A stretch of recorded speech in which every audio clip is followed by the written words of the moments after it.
우리는 지금 위기의 시대를 살아가고 있습니다. 총체적인 위기의 시대입니다. 사회는 갈등과 혼란으로 범벅이 되어버렸습니다. 전국은 안정이 되지 아니하고 각 가정마다 포장해놨지만 불평의 소리, 불만의 소리, 불신의 소리가 각 가정에서 난무합니다. 그 소리가 가장 가까운 부부 사이에서 불신의 소리가 들리고 있습니다. 불만의 소리가 들려옵니다. 때로는 상대방을 향해서 질타하는 원망의 소리가 각 가정에서 들려옵니다. 즐거움과 기쁨은 순간에 지나지 않습니다. 시대가 대단히 우울한 시대를 맞이하고 있습니다. 이 혼란이 빨리 끝나기를 소망하면서 이 추수감사절날 하나님께서 주시는 희망의 메시지가 있습니다. 많은 불평의 소리, 원망의 소리, 이런 소리 속에 삭혀 사는 우리에게는 이 시대는 분명 두 언어가 존재합니다. 긍정적인 소리와 부정적인 소리가 들려옵니다. 최악의 상황에서도 감사의 소리가 들리는가 하면 최상의 가장 부유한 환경에서도 원망의 소리가 들리는 시대가 이 시대입니다. 긍정적인 소리, 부정적인 소리, 하나님은 누구의 소리를 듣기 원하실까요? 분명 우리 마음속에 오늘 이 자리에 계신 여러분들 가운데 마음이 상당히 갈등하는 분들이 계실 것입니다. 그리고 마음의 불안과 원망을 떨쳐내지 못하는 여러 가지 불안정한 상태에서 오늘 이 예배를 드리고 있는 우리 사랑하는 가족들이 있습니다. 하나님께서는 우리에게 다음 같은 말씀을 하고 있습니다. 데살로니가전서 5장 18절은 말씀하시기를 범사에 감사하라. 이는 그리스도 예수 안에서 너희를 향하신 하나님의 뜻이니라. 이렇게 말씀합니다. 그분의 뜻, 그분의 마음은 범사에 감사를 말씀하고 있습니다. 이 범사의 감사는 어떤 것일까요? 원망하는 자리, 그리고 불평하는 자리, 다투는 자리, 혼란과 갈등의 자리에서도 하나님 말씀합니다. 감사하라고 말씀합니다. 감사만 막연하게 하고 있으면 되겠습니까? 성경은 이렇게 또 말씀하고 있습니다. 빌립보서 4장 6절로 말씀하시기를 아무것도 염려하지 말고 오직 기도와 간구로 너희 구할 것을 감사함으로 하나님께 아뢰라. 그리하면 모든 지각에 뛰어나신 하나님의 평강이 그리스도 예수 안에서 우리 마음과 생각을 지켜주시리라. 그렇게 말씀합니다. 염려 시대입니다. 나라도 걱정합니다. 사회 걱정, 기업하시면 기업을 걱정하고, 직장 세우는 직장을 걱정하며, 가정을 가지시면 가정을 걱정하고, 자녀를 기르는 모든 부모님들 자녀에 대한 걱정, 염려가 있습니다. 그런데 하나님 말씀합니다. 그 염려를 베드로전서 5장 이하에 말씀하기를 너희 염려를 다 주께 맡겨버리라. 그렇게 말씀하시면서 무엇이라 말씀합니까? 말씀드린 대로 빌립보서 4장 6절은 분명히 이렇게 말씀합니다. 아무것도 염려하지 말고 오직 기도와 간구로 나에게 하나님 앞에 기도할 때에 감사함으로 하나님께 아뢰라. 염려라는 것은 여러 가지 문제를 말합니다. 그런데 문제를 가지고 걱정하지 말고 염려하지 말고 하나님 앞에 기도하면서 그것을 감사의 기도로 바꾸라는 것입니다. 왜 그렇습니까? 우리 하나님은 전능하십니다. 우리 하나님은 기적의 하나님이세요. 우리 하나님은 없는 것도 만드시는 하나님입니다. 안 되는 것도 되게 하신 하나님, 사람의 상상을 초월해버리는 이런 놀라운 능력을 나타내시는 우리 하나님 앞에 기도하면 우리 하나님 다 책임지시겠다는 것을 말씀하고 있습니다. 추수 감사절을 맞이하면서 오늘 이 자리에 원망하는 지금까지 그 생활 속에서 이제 이 원망이 감사로 바꿔지시는 이 시간이 되기를 소망해 봅니다. 오늘 본문 내용은 다음과 같습니다. 참고로 말씀을 드리면 역대하 32장 24절은 다음 같은 말씀을 하고 있습니다. 유대 민족의 14대 왕이 한 사람이 있었습니다. 이 사람은 히스기야라는 왕이었습니다. 이 사람이 성경은 강조합니다. 죽을 병이 들었다고 했습니다. 이 병은 고칠 수 없는 병입니다. 하나님께서는 누구에게나 다 정해진 수명이 있습니다. 그때가 되면 이 땅에서 아무리 훌륭한 일을 했던 많은 업적을 남겼다 할지라도 반드시 떠날 때가 있습니다. 그래서 전도서 3장 1절 이하에는 말씀합니다. 사람이 태어날 때가 있고 죽을 때가 있고 기뻐할 때가 있고 슬퍼할 때가 있나니 모든 것은 하나님이 정해 놓으셨다 했습니다. 히스기야는 하나님께서 이제 수명이 다 되어서 그를 데려가시려고 했습니다. 이 사람은 아마 백방으로 왕이기 때문에 자신의 불치의 병을 고치려고 많은 수고를 했을 것입니다. 심지어 외국에서까지 이 사람은 그 당시에 명약이라는 명약은 다 사용했을 것입니다. 그런데 치료가 되지 않았습니다. 이때 이 사람은 아마 세상에서 유명한 명의들을 다 불렀을 것입니다. 실력 있는 의사들을 불러서 자신 몸을 고치려고 했을 것입니다. 그런데 해결되지 않았습니다. 그는 성경 강조하기를 역대하 32장 24절에 그가 선택한 것은 하나님께 기도했습니다. 기도했을 때 하나님께서 이 사람을 병을 치료해 주셨습니다. 오늘 히스기야의 죽을 병에 관하여 성경은 좀 더 구체적으로 기록하고 있는 성경은 한 사건이 기록되고 있습니다. 열왕기하 20장 3절 이하의 말씀을 특별히 보게 되면 하나님께서 주의 종을 보내셔서 히스기야 왕에게 다음과 같은 말씀을 하셨습니다. 너는 죽을 준비를 하라고 했습니다.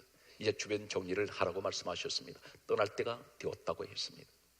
이 사람은 이 말을 듣는 순간 청천벽력 같은, 그동안 그렇게 나를 고치려고 했지만 치료가 안 됐던 이유를 알았습니다. 하나님께서 데려가시려는구나, 이 생각을 했던 것은 절망하지 아니하고, 성경은 열왕기하 20장 3절은 이 사람이 낫을 벽으로 향하여 하나님 앞에 통곡의 기도를 하게 됩니다. 살려달라고 했습니다. 내가 전심으로 지난날 하나님 앞에 진실했습니다. 전심을 다하여 나 하나님을 섬겼습니다. 하나님 저를 기억해 주옵소서. 이렇게 간절한 눈물의 기도를 하나님께서는 들으셨습니다.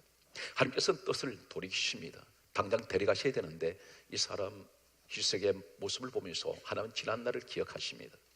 진실과 전심을 다하여 하나님께 나를 섬겼습니다. 이 말에 하나님께서는 다시 지난날을 히스기야의 모습을 돌아보시면서 주의 종을 보내셔서 히스기야에게 다음과 같은 말씀을 하셨습니다. 20장 5절 말씀을 보게 되면 내가 너의 기도를 들었고 내 눈물을 보았노라, 이렇게 말씀하시면서 열왕기하 20장 6절은 이렇게 말씀합니다. 내가 너에게 생명을 15년을 더해 주겠고, 15년 생명을 보너스로 주셨습니다. 이 사람은 원래 정해진 수명은 바로 이 죽을 병에서 끝나야 됩니다. 그런데 하나님은 여기에서 치료해 주시면서 15년을 연장을 시켜주셨던 사람이 바로 히스기야였습니다. 히스기야는 완전히 회복이 되었습니다. 이 사람이 회복되고 난 후에 모습을 성경은 안타깝게도 한 사건을 기록하고 있습니다. 그 말씀이 오늘 성경 본문 역대하 32장 25절에 다음과 같이 기록되고 있습니다. 히스기야가 마음이 교만하여 하나님께 받은 은혜를 보답지 아니하므로 하나님께서 진노하셨다고 기록되어 있습니다. 하나님께 받은 은혜 무엇일까요? 생명을 15년 연장시켜 주셨고, 이 사람은 세상 백방으로 자신의 몸을 고치렸지만 치료받지 못했던 그런, 이 사람이 왕이기 때문에 세상 권력을 다 동원하고 많은 재물을 들여서라도 자신의 몸을 고치고 싶었지만 치료되지 않았던 건 하나님께서 기적적으로 이 사람을 치료해 주셨는데 감사했어야 합니다.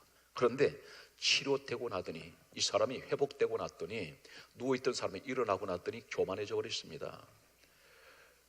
각 시대에 이런 사람들 많습니다. 내가 경제적으로 어렵고 힘들 때는 하나님 앞에 겸손하게 엎드립니다. 스스로가 금식 기도도 하고 늘 예배를 사모하면서 하나님 가까이 다가가는 사람이 있습니다. 그러면서 한없이 자신의 작은 모습을 보면서 자꾸만 겸손의 자리로 내려간 사람이 있습니다. 그런데 이 사람이 어느 날 가장 힘들었던 경제적인 문제가 풀어졌을 때에 하나님과 멀어지기 시작합니다. 그렇게 어려웠을 때는 기도하던 사람이 형편이 나아지니까 하나님을 멀리하기 시작합니다. 마치 오늘 본문의 히스기야처럼 감사가 없습니다. 저는 지금까지 목회 현장에서 수많은 집회를 인도하면서 또 우리 교회에서 계속 일어나는, 그리고 각 방송에 인터넷에 접속하면 많은 간증들이 소개되고 있는 내용들이 있습니다. 그 가운데 보게 되면 불치의 병이 치료된 사람들이 많이 등장하고 있습니다.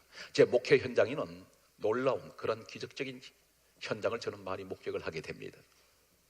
암이 치료된 사람들, 그리고 여러 가지 사형 선고 같은 진단을 받았던 사람들이 암이 3기, 4기가 되었는데도 기도받고 하나님께서 결정적으로 치료해 주신 이 사건들을 저는 많이 목격을 합니다. 그래서 그때마다 우리 하나님은 살아계시고 지푸라기 같은 벌레 같은 인생 저를 통하여 마른 막대기 같은 인생을 통하여 능력을 나타내게 하셔서 우리 하나님께서 영광 받으시는 이런 현장들을 많이 목격을 합니다. 그런데 대다수 사람들은 자신의 몸에 사형성 같은 진단이 떨어지고 질병이 왔을 때에 세상 현대의학으로도 치료받지 못하는 이 병이 하나님의 기적적인 치료로 회복이 되었을 때에 세상 방법으로 고치렸으면 수많은 돈이 투자되어야 되고 수많은 고통이 따릅니다.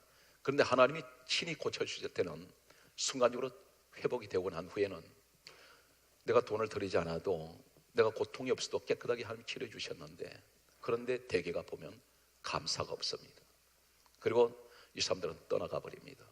하나님과 멀어지는 모습을 많이 봅니다.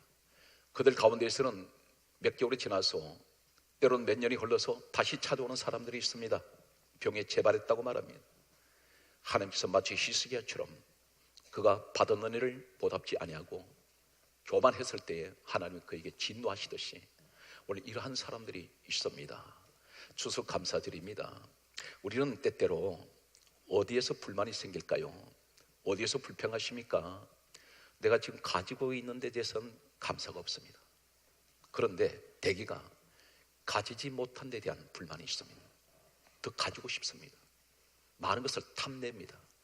그런데 정작 나를 돌아보면 감사할 조건들이 대단히 많습니다.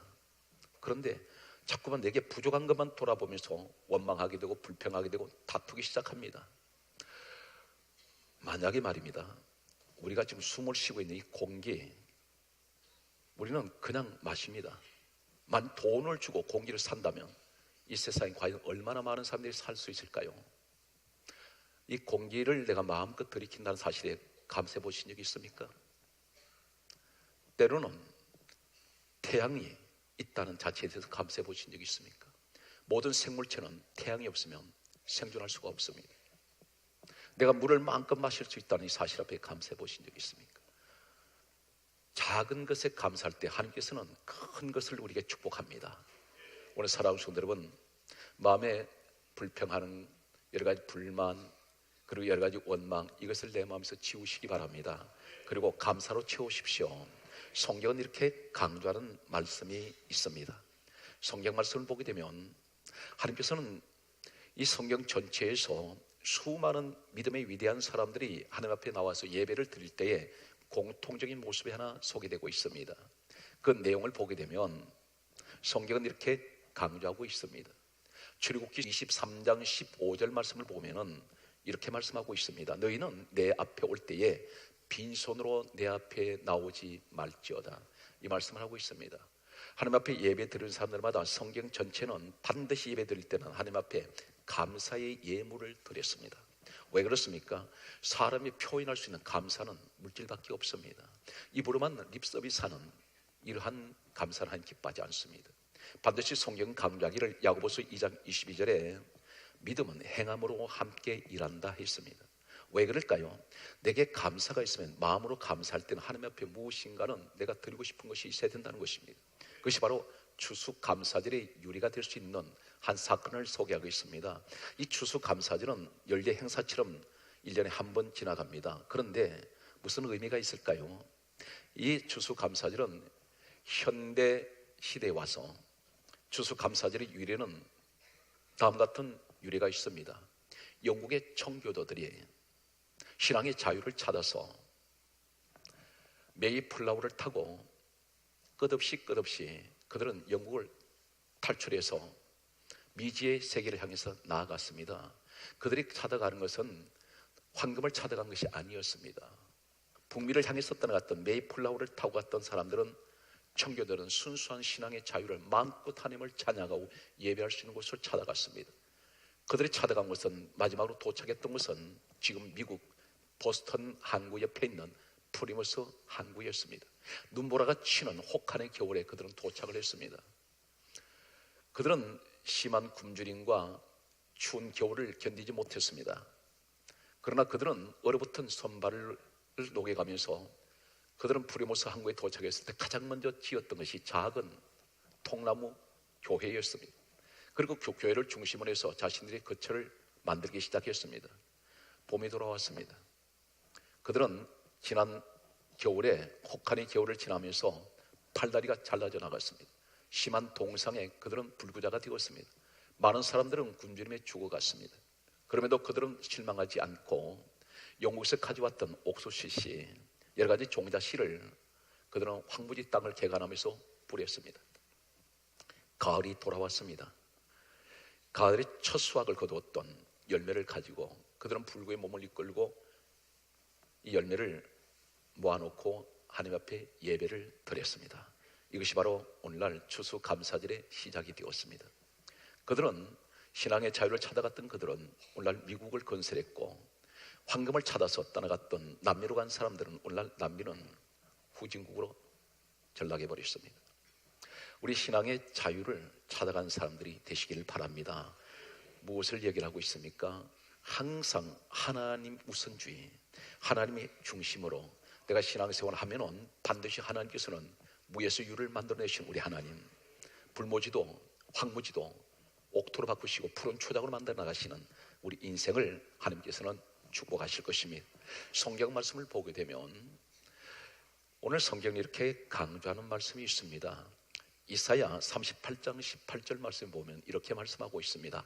소울이 주께 감사하지 아니하며 사망이 주를 찬양하지 아니하며. 이 말씀이 무슨 말이냐면 소울, 다시 말해서 다른 말로 음부라 그럽니다. 이것은 소울은 어떤 곳이냐면 원래에는 죽은 자들이 가는 곳입니다. 사망이라는 것은 죽은 자를 말합니다. 소울이, 다시 말해서 죽은 자들이 있는 곳에서는 주께 감사가 없고 사망이 있는 곳에는 주께 찬양이 없습니다. 이 말은 무슨 말이냐면 교회 생활에서 감사가 없는 사람은 당신은 죽은 자라는 것입니다. 죽은 자 입에서는 감사가 나오지 않는다는 것입니다.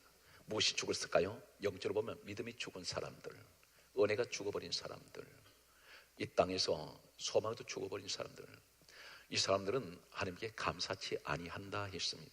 하나님 누구의 하나님이십니까? 산자의 하나님이 되십니다. 우리 예수님이 이 땅에 왜 오셨습니까? 죽은 자를 살리러 오셨습니다.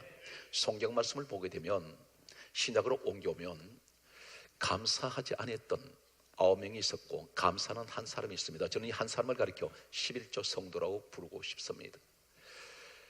누가복음 17장 11절에서 19절 내용은 10명의 병자들이 있습니다. 그런데 이 병자들을 가리켜 원어에는 레프로스, 이러한 병을 가지고 있는 자가 있습니다. 이 병은 어떤 것일까요? 과거에 저 중동에서 레프로스라는 이 병을 가진 이 사람들의 정세를 보게 되면 고대 의학에는 이렇게 문헌에 기록되어 있습니다. 우리나라는 번역이 되지 않았습니다. 그런데 그 고대 문헌을 보게 되면 그 자료에 이렇게 되어 있습니다. 이 사람들은 몸이 골마서 살이 전부 다 형체가 없이 짓뭉개져 버린다고 했습니다. 사람의 형체가 없어집니다. 그런데 그 피부가 악성 피부 질환을 말하는데 물고기 비늘같이 피부가 그렇게 바꿔진다고 했습니다. 이런 불치의 병들을 가지고 있었던 이 사람들은 전부 다 격리가 되어 있었습니다. 그 당시에 치료 방법이 없습니다. 그런데 예수님이 지나가시는데 이 사람들이 찾아왔습니다. 자신들의 몸을 고쳐달라고 말할 때에 예수님께서 하신 말씀이 제사장에 가서 너희 몸을 보여라. 그렇게 말씀하실 때 이 사람들은 주님 말씀 듣고 가다가 도중에 다 치료가 되었습니다. 10명이 돌아왔어야 합니다. 자신들의 불치의 병, 이렇게 질병으로 고통받다가 생을 마감할 수 있는 사람들이었는데 예수님을 만나고 치료되었습니다. 그런데 이 사람들이 돌아왔는데 한 명만 돌아왔습니다. 예수님께서 이렇게 물으십니다. 누가복음 17장 16절에 아홉은 어디 갔느냐, 아홉이 어디 있느냐 물으셨습니다. 이 한 명이 돌아와서 개역 성경에는 주님 앞에 엎드려 살해했다고 기록됩니다. 살해란 말은 감사 예물을 드렸다는 것입니다. 개역 개정성에는 감사하였더라 이렇게 기록되어 있습니다. 살해란 말이 거의 원어에 가까이 있는 표현이라고 그렇게 말할 수 있겠습니다. 그런데 아홉은 어디 갔을까요? 이들은 격리가 오랫동안 되어 있다가 불치병으로 고통받고 온 그들은 치료는 주님이 해주셨는데 그들은 빨리 세상으로 가고 싶었는지 모릅니다. 가족들을 만나고 싶었는지 모릅니다. 그런데 한 명이 돌아왔을 때에 예수님께서 다음 같은 말씀을 합니다. 누가복음 17장 19절에 말씀하시기를 일어나 가라, 내 믿음이 너를 구원하였느니라. 구원받은 한 사람밖에 없습니다. 교회 생활에서 우리는 물질 만능주의 시대를 살아가면서 육신의 것만 자꾸 구하는 사람이 있습니다. 영혼 구원에는 관심 없습니다.